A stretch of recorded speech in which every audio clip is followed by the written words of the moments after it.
Hello and welcome to Planet Power Tarot. This is for the sign of Leo for the month of September 2022. Now, before we jump into the tarot, I just wanted to bring to your attention the planet Mercury and Venus. Mercury will be retrograde in Libra from September 9th through the 23rd and then moving into Virgo. Now, Mercury retrograde kind of creates a little bit of confusion, some setbacks, delays, canceled flights, missed appointments, that type of thing. So it's really important for us to be a little bit more mindful of those things and take our time. But I do like the pace of Mercury retrograde because it gives us all a chance to revisit, to reevaluate things, things that we thought missed opportunities or missed, projects. We might get another go at it, right?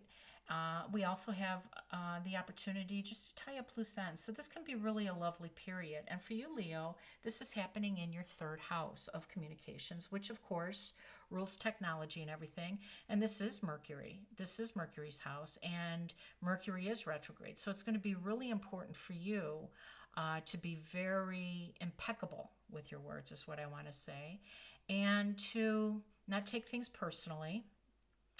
Don't assume and always do your best, right? The four agreements. I think we should all practice that, but I think it's really important during a retrograde or during Mercury retrograde for sure, because we have a habit of maybe talking more and listening less, and that's when things get jumbled up. So that is what you can concentrate. And also Venus is going to be in your second house of value, where your material world and your finances are. So this is another opportunity, for you to revisit some things, whether that's contracts, whether that's buying or selling homes, whether that's investing. It's an opportunity for you to take a look at it and give it another go. So this can be very advantageous. It doesn't have to be, there's positives to this retrograde period is what I'm trying to say. So let's start with an oracle. I like to start this way to kind of get a flavor of the read. And I also like to start by thanking you for spending your time with me. I feel honored, and I'm absolutely ecstatic that you found me because I'm brand new to YouTube. Balancing act. You may be putting all of your time and energy into one area and neglecting other areas that need your immediate attention. Well, this sounds like a Two of Pentacles, doesn't it? Well, let's see what we can find out. So I did prepare the decks prior to filming for the sake of time, but we'll give them a good shuffle and get going and see what other messages we can find out.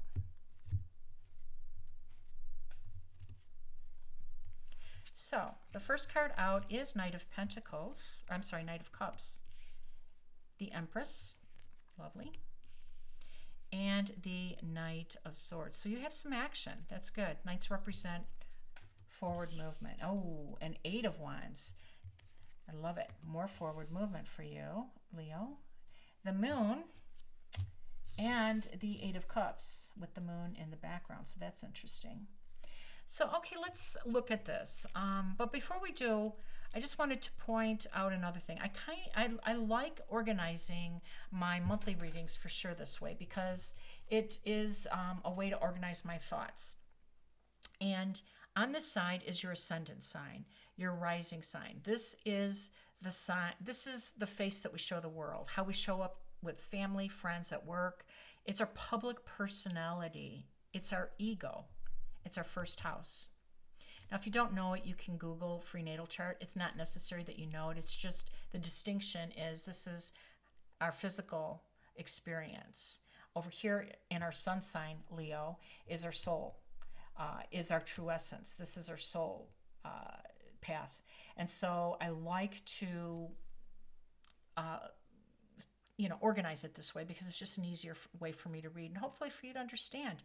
And I like that the balancing act came out because, listen, both of these need to be in balance, right, for a successful journey.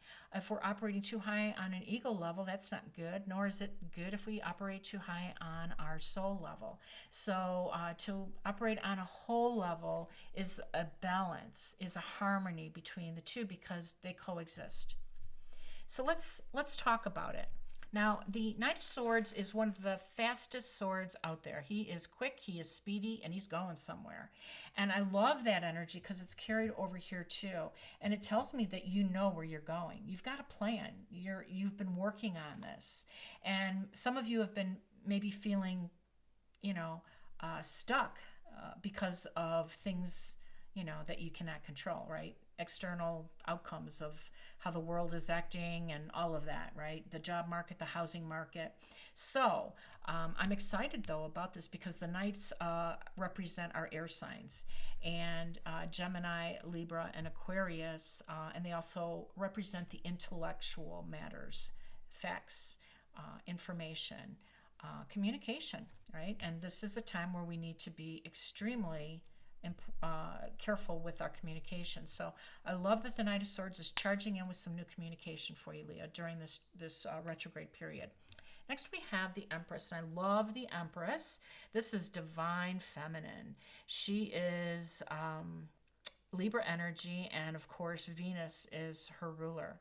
And Venus, as we know, is visiting your second house of material possessions and finances. So it's great that she showed up during this period.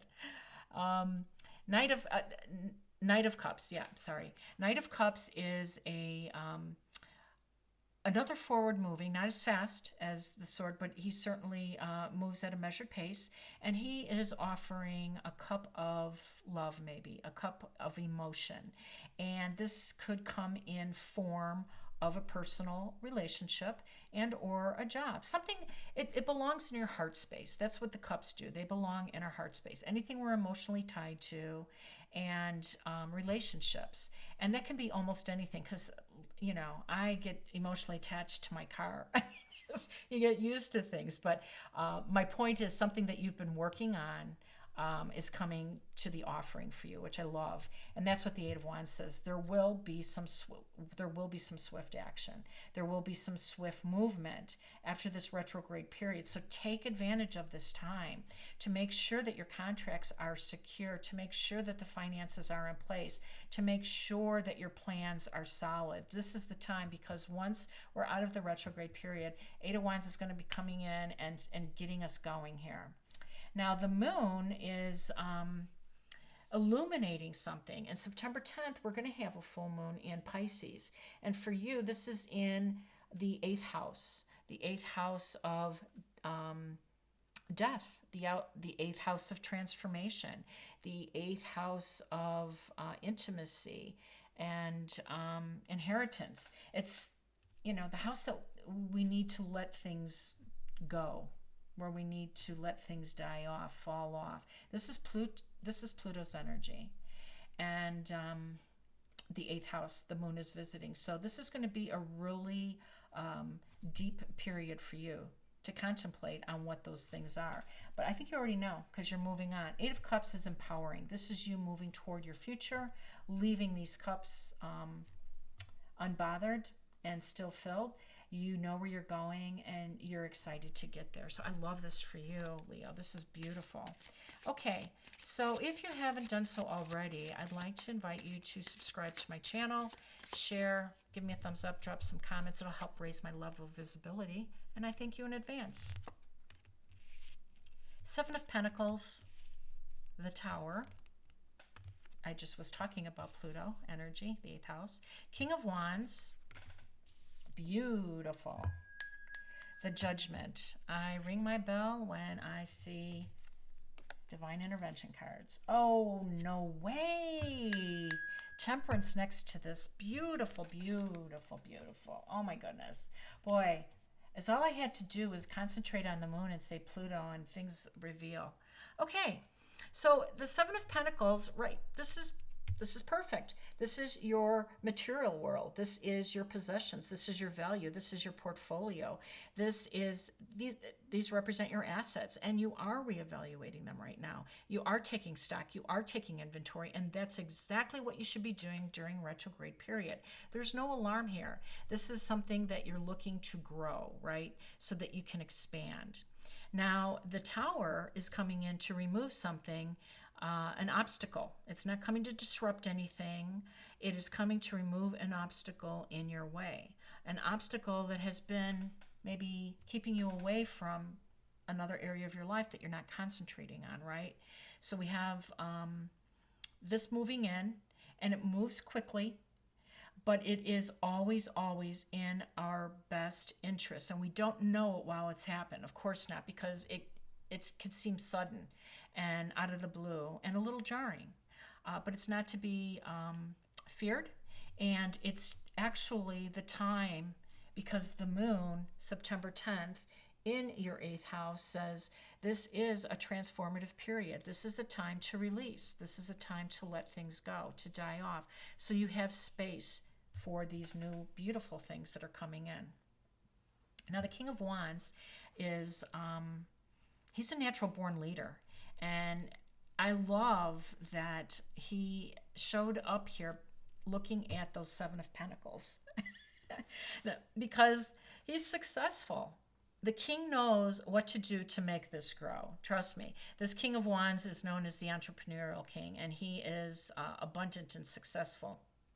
And, you know, the key to his success is his passionate pursuits. It's the only thing he pursues are his passions. He has this magnetism because he operates at a high vibe, right?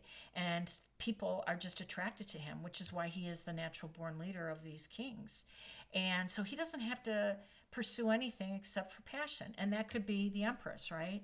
That could be this cup of love coming in. So I think that this might be this balancing act saying, were you concentrating too much on the material and not enough about your heart space? Because he's looking over there and saying, yeah, that's not going anywhere. You know, I can take care of it. I have ideas. I'm a successful king. I'm interested in matters of the heart. I love that. So then we have the Judgment card. And the Judgment card says that this is a time of awakening, a time of truth, a time of illumination, a time to ascend, to accept an invitation for liberation, ascension. And in essence, what you're doing is you're releasing your karma, which is why I love this card. I mean, you get to release these things that are falling off and dying off, and you're moving away. And this is going to usher in this beautiful new period where you are going to be sitting in the lap of luxury with a pretty hot king, I might add. Now, Temperance is about balance, so I'm glad she showed up too. And she's your guardian angel, which is why I ring the bell. Always depicted as such. And when we get out of balance, we're not in harmony. And we're not in harmony, things don't flow, and things become more difficult. So she's ready to kind of guide you back to that soul's path to help you get things in balance. And if indeed this is a love story happening for some of you, I'm excited because and some of you are already with your person, but it might be taking it to the next level as far as, you know, a proposal or something. So this is beautiful energy. And then the Hanged Man, it's time to let go. It's time to let go. It's time to go. And it's time to get back in balance. We were holding on to something, squeezing something too tight. It wasn't growing. We were out of balance. And so, boom, the universe comes in and says, you know, there's more areas of your life you need to concentrate on during this time. So, listen, I hope this resonates with some of you. I loved it. And what a great reading. What a great reading. I hope you come back and visit me in October, where there will be additional weeklies and another monthly. Let's get another card. Enjoy where you are, for soon you will be somewhere else. I love it. Yeah, you're being invited and you're leaving. And you're going to be operating on that balanced high level. So happy for you, Leo. Hope you enjoyed this reading, and I hope to see you again soon. Take care.